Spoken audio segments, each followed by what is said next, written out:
Ice cream बनाकर पक्षियों को बेचा करती। चिड़िया अपनी साइकिल पर आइसक्रीम बेचने जाती। सभी पक्षियों को चिड़िया की आइसक्रीम बहुत पसंद आती थी। चिड़िया, तेरी आइसक्रीम में तो कोई जादू है। आज तक इतनी स्वादिष्ट आइसक्रीम कहीं से नहीं खाई। मैं अपनी गाय के खालिस दूध से आइसक्रीम बनाती हूँ, स्वाद तो होगा। गोरी कौवी और कालू कौवा चिड़िया से बहुत जलते थे, क्योंकि उनकी इतनी बड़ी आइसक्रीम की दुकान छोड़कर सभी पक्षी चिड़िया की साइकिल वाली आइसक्रीम लेकर खाते थे। कालू, आज से मैं भी जंगल जंगल घूमकर आइसक्रीम बेचने जाऊंगी। मैं चिड़िया के पीछे पीछे ही आइसक्रीम बेचा करूंगी, फिर देखना हमारी आइसक्रीम भी बिकेगी। हाँ गोरी, तुम ऐसा करो, मेरी पुरानी साइकिल पर चिड़िया का मुकाबला करो। फिर गोरी कौवी भी अपनी साइकिल पर आइसक्रीम बेचने निकल जाती है। आइसक्रीम आइसक्रीम, ठंडी ठंडी आइसक्रीम। चिड़िया घंटी बजाते आवाज लगाते अपनी आइसक्रीम बेच रही थी और पीछे पीछे गोरी कौवी भी घंटी बजाते और आवाज लगाते आइसक्रीम बेच रही थी। आइसक्रीम आइसक्रीम, चिड़िया से सस्ती वाली आइसक्रीम। चिड़िया, आइसक्रीम कितने की है? 10 रुपए की कबूतर भैया। कबूतर कबूतर, तो मेरी आइसक्रीम ले लो, मैं 5 रुपए में आइसक्रीम दे रही हूँ। क्या सच में गोरी? अब चिड़िया की महंगी आइसक्रीम कौन खाएगा? कबूतर भैया, मेरी आइसक्रीम शुद्ध होती है, मैं अपनी गाय के खालिस दूध से आइसक्रीम बनाती हूँ। मगर कबूतर गोरी कौवी से आइसक्रीम लेकर खाता है। फिर उस दिन के बाद चिड़िया जहाँ भी जाती, पीछे ही गोरी कौवी पहुँच जाती। ऐसे आहिस्ता आहिस्ता चिड़िया की आइसक्रीम बिकना कम हो जाती है, क्योंकि गोरी कौवी चिड़िया से सस्ती आइसक्रीम जो बेचती थी। अपने घर में बैठी हुई चिड़िया बहुत परेशान थी। माँ, मैं खालिस आइसक्रीम बनाती हूँ, मगर पक्षी फिर भी सस्ती जानकर उस कौवी से आइसक्रीम खरीदते हैं। बेटी, तुम चिंता ना करो, वो कौवे ज्यादा देर टिकने वाले नहीं हैं। कालू जी, अगर सस्ती ही आइसक्रीम देनी है तो फिर क्यों ना हम केमिकल वाली सस्ती आइसक्रीम बेचा करें। हाँ, केमिकल वाली आइसक्रीम बेचने से हमें दुगना मुनाफा होगा। तुम ऐसा करना, दाम 2 रुपए और कम कर देना। फिर कालू कौवा शहर के जंगल जाता है। चाचा जी, मुझे केमिकल वाली सस्ती आइसक्रीम दे दो। ये केमिकल वाली आइसक्रीम सबसे सस्ती है, मगर याद रखना, अगर कल को किसी ने तुम्हें केमिकल वाली आइसक्रीम बेचते पकड़ लिया तो मेरे पास ना आना। ऐसा कभी नहीं होगा। फिर कौवा शहर वाले जंगल से केमिकल वाली आइसक्रीम लेकर अपने जंगल जाता है और गोरी कौवी वो केमिकल वाली आइसक्रीम बेचने जंगल निकल जाती है। गोरी कौवी घंटी बजाती हुई जा रही थी। बुलबुल गोरी से आइसक्रीम लेकर खा लेती है। हरियाली तोती भी गोरी कौवी से 2 आइसक्रीम लेकर खाती है। बुलबुल और हरियाली तोती, तुम यहाँ बैठकर सस्ते वाली आइसक्रीम खाओ और मैं थोड़ा और आगे जाकर अपनी आइसक्रीम बेचती हूँ। जैसे ही गोरी वहाँ से जाती है, बुलबुल के पेट में दर्द शुरू हो जाता है और साथ ही हरियाली तोती भी अपना पेट पकड़ लेती है। बचाओ बचाओ, कोई हमें बचाओ। ना जाने उस गोरी ने अपनी आइसक्रीम में क्या मिला रखा था। हाय हाय मेरा पेट। कबूतर तोती और बुलबुल को ऑटो में बिठाकर चील डॉक्टर के पास ले जाता है। इन दोनों ने कोई जहरीली चीज खाई है। इसका मतलब वो कौवे केमिकल वाली जहरीली आइसक्रीम बेच रहे हैं। चिड़िया ने सच ही कहा था, इसलिए तो वो इतनी सस्ती आइसक्रीम बेच रहे हैं। कबूतर पुलिस को फोन करता है। पुलिस पुलिस, जल्दी पहाड़ों वाले जंगल आओ। एक कौवा और एक कौवी पक्षियों की जानों से खेल रहे हैं। वो केमिकल वाली आइसक्रीम बेच रहे हैं। पुलिस कुछ ही मिनटों में कौवों के पास पहुंच जाती है। रातों रात अमीर होने के चक्कर में तुम केमिकल वाली आइसक्रीम बेच रहे हो?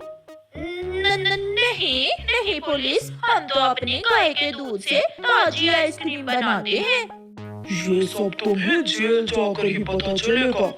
पुलिस कौवों को पुलिस वैन में बिठाकर ले जाती है और चिड़िया फिर से जंगल में आइसक्रीम बेचने निकल जाती है। चिड़िया की आइसक्रीम फिर से बिकने लगती है, क्योंकि चिड़िया की आइसक्रीम महंगी जरूर थी, मगर थी खालिस। प्यारे दोस्तों, इसके लिए लाइक कर लीजिए और चैनल को सब्सक्राइब कर लीजिए। आते हैं। गोरी आलू वाले चावल बना रही थी। चावलों की खुशबू भूखे बच्चों को बहुत आकर्षित कर रही थी। आंटी, मम्मा ने भेजा है, थोड़ा सा आटा दे दे, मम्मा बीमार है। मम्मा चक्की से दाना पिसवा कर ना ला सकी, कल बारिश भी थी। कालू, ओए कालू, देखो तो आटे वाले डिब्बे में कितना आटा है। कालू कौवा आटे वाले डिब्बे में झांक कर देखता है। आटे वाला डिब्बा तो आटे से भरा हुआ था, मगर कालू कौवा ऊंची आवाज में बोलता है, ना ना गौरी, डिब्बे में तो कल का ही आटा है। बारिश की वजह से मैं भी कल चक्की ना जा सका था। सुन लिया बच्चों, अगर आटा होता तो मैं जरूर आपको देती। आंटी, आप चावल बना रही हैं, हमारे बर्तन में थोड़े चावल ही डाल दें। बच्चों, इन चावलों में मैंने मिर्ची ज्यादा डाली है, तुमसे खाए नहीं जाएंगे, जाओ किसी और से मांग लो जाकर। आंटी, हम मदद लेने आए थे, मांगने नहीं। जैसे उस दिन तेज बारिश में आप हमारी मम्मा के पास मदद लेने आई थी। चलो कुकू भाई। दोनों बहन भाई वहाँ से चले जाते हैं। कालू, बात सुनी थी उस छोटे से बच्चे की, बड़ा तेज है चिड़िया का बेटा। डिब्बे में आटा तो है, मगर मैंने झूठ बोल दिया। ऐसे मौसम में कौन चिड़िया की मदद करेगा, ना कोई अपना ना बेगाना। दोनों बच्चे पीपल के पेड़ पर बैठे हुए सोच रहे थे कि वो अब क्या करें। वो भूखे थे। कुकू भैया, इन पक्षियों से हमें कुछ नहीं होने वाला, शायद मम्मा भूल में थी। मुश्किल समय में मम्मा का कोई भी दोस्त हमारी मदद नहीं करेगा। गुड़िया बहन, हम किसान की पत्नी के पास जाते हैं, वो तो मम्मा की हर बार मदद करती हैं। ऐसे दोनों बच्चे उड़ते हुए किसान की पत्नी के पास चले जाते हैं। किसान की पत्नी घर में बैठी अपने मुन्ने के लिए आलू वाले पराठे बना रही थी। चिड़िया के बच्चों, आप यहाँ क्या लेने आए हो? दोनों बच्चे रोने लग जाते हैं। आंटी, आंटी, मम्मा बीमार है और घर में आटा नहीं है। हम सबके पास गए, कौवे के पास, कबूतरी आंटी के पास, मगर किसी ने भी हमारी मदद नहीं की। आप हमें थोड़ा सा आटा दे दें। जब मम्मा स्वस्थ होंगी तो आपका आटा हम लौटा जाएंगे। किसान की पत्नी हंसने लग जाती है। आपकी मम्मा बहुत अच्छी है। जब मेरा मुन्ना छोटा सा था तो आपकी मम्मा लोरी सुनाकर मेरे मुन्ने को सुलाया करती थी। मैं ये बात हमेशा याद रखूंगी। आप ये आलू वाले पराठे ले जाओ और घर जाकर खुद भी खाओ और अपनी मम्मा को भी दो। बच्चे बहुत खुश होते हैं और किसान की पत्नी से आलू वाले पराठे लेकर अपने घर चले जाते हैं। देखा देखा, मैं ना कहती थी कि गौरी जरूर मदद करेगी। आटा लेने गए थे आप, मगर गौरी ने आलू वाले पराठे बनाकर दे दिए। बच्चे चुप रहते हैं। सब मिलकर आलू वाले पराठे खा लेते हैं। 2 दिन बाद चिड़िया स्वस्थ हो जाती है। वो सब फिर से पेड़ की डाल पर बैठे हुए थे जब गुड़िया अपनी मम्मा से कहती है, मम्मा, उस दिन आलू वाले पराठे हम किसान की पत्नी से लेकर आए थे। गौरी आंटी ने हमें ना आटा दिया था और ना चावल। वो दोनों कौवे घर में बैठे हम पर हंस रहे थे। और हम आलू वाले पराठे किसान की पत्नी से लाए थे। ये सुनकर मम्मा चिड़िया दुखी हो जाती है। इसका मतलब हरियाली तोती सच्ची ही थी। बच्चों, शायद मैं भूल में थी। मैं सबको अपना सच्चा दोस्त मानती थी, मगर मुश्किल समय में मुझे सब मालूम हो गया। चिड़िया उड़ती हुई हरियाली तोती के पास जाती है।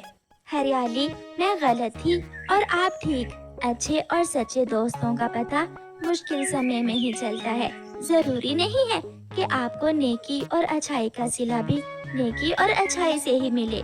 हाँ चिड़िया, दोस्त वही है जो मुश्किल समय में काम आए, और माँ बाप से बढ़कर सच्चा रिश्ता दूसरा कोई नहीं।